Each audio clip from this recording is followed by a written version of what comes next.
All right, let's dive into one of the most powerful and honestly tragic figures in all of Norse mythology, Brynhildr.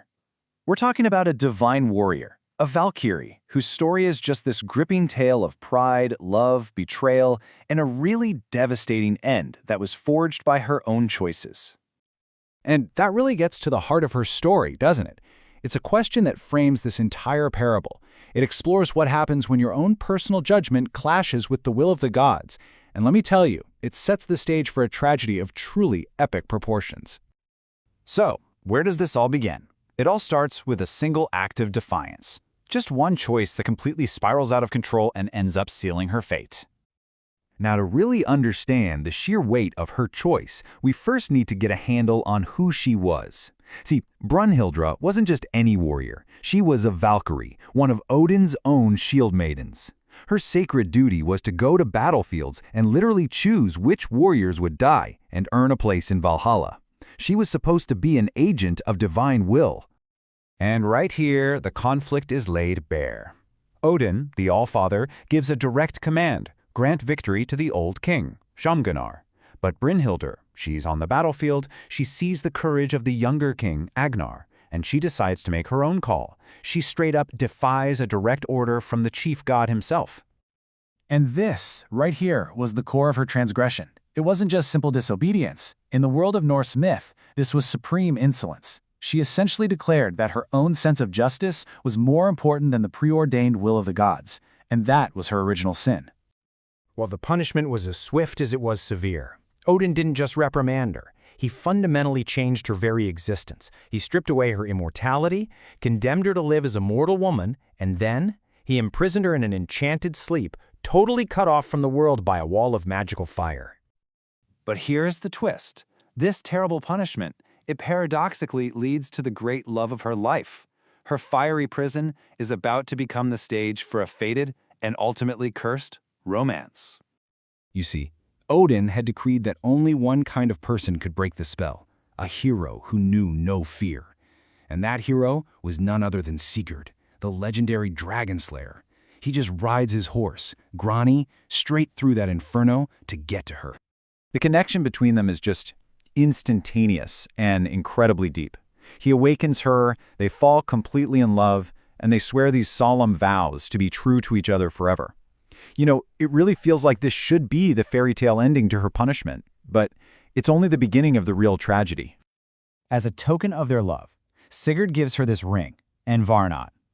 It's meant to be a symbol of their unbreakable bond, right? The problem is, it's also an object of immense doom. He got it from the dragon Fafnir's hoard, and it carries this powerful curse that is destined to poison everything and everyone it touches. And this is where that curse really starts to work its dark magic. Fate, sorcery, and just good old human weakness all conspire to tear these two lovers apart in the tangled, complex web of lies. The deception is just devastatingly clever. First, Sigurd is given a magic potion that makes him completely forget Brynhildr ever existed. Then, he marries another woman, a princess named Gudrun. And then comes the ultimate, unknowing betrayal. He uses his power to win his lost love for another man, his new brother-in-law Gunnar, by riding through that ring of fire a second time, but in disguise. But here's a really crucial detail. While he's pretending to be Gunnar, Sigurd sleeps next to Brynhildr for 3 nights, but he places his legendary sword Grom right between them. This is proof that he never physically betrayed her, a tiny point of honor that becomes incredibly important later on. And now we get to the climax, the moment where this whole web of lies just completely unravels. And it's not in some grand battle, but in a petty argument fueled by pride. The setting is almost mundane.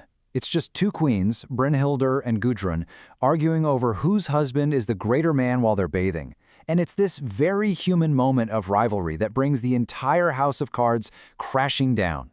In a fit of pride, Gudrun just spills the entire secret. And the proof she offers is undeniable: the cursed ring and Varanat.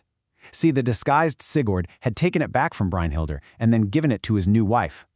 In that one instant, Brynhildr understands everything.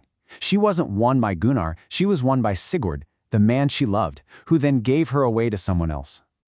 That psychological snap is just immediate and total. The shame, the betrayal, the feeling of being a pawn in some cruel game. Her profound, deep love transforms into an equally profound and all-consuming hatred. Her only desire now is vengeance. And that vengeance, well, it demands a terrible price, leading directly to the story's somber, fiery conclusion. To get her revenge, Brynhildr lies. She tells her husband Gunnar that Sigurd dishonored her, that he broke the barrier of the sword. And her word, driven by pure hate, is enough. Bound by honor, Gunnar's family arranges for Sigurd to be murdered.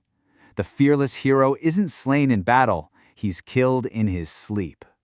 And this is the absolute peak of the tragedy. The moment her revenge is complete, all that rage just vanishes. But there's no satisfaction, no feeling of triumph. All that's left is the cold, empty realization of what she's done. She has destroyed the only man she ever truly loved. Her final actions are so deliberate, so ritualistic. She puts on her old Valkyrie armor one last time. She takes her own life, and she asks to be placed on Sigurd's funeral pyre. And in a final, heartbreaking echo of their story, the sword Graham is laid between them once more, a symbol of a promise that was somehow both kept and tragically, horribly broken. And that leaves us with this central question, doesn't it? Was she just a pawn of cursed rings in the whims of angry gods? Or did her own pride, her own defiance, and her all-consuming thirst for vengeance make her the true architect of her own destruction? It's a question that makes her story absolutely timeless.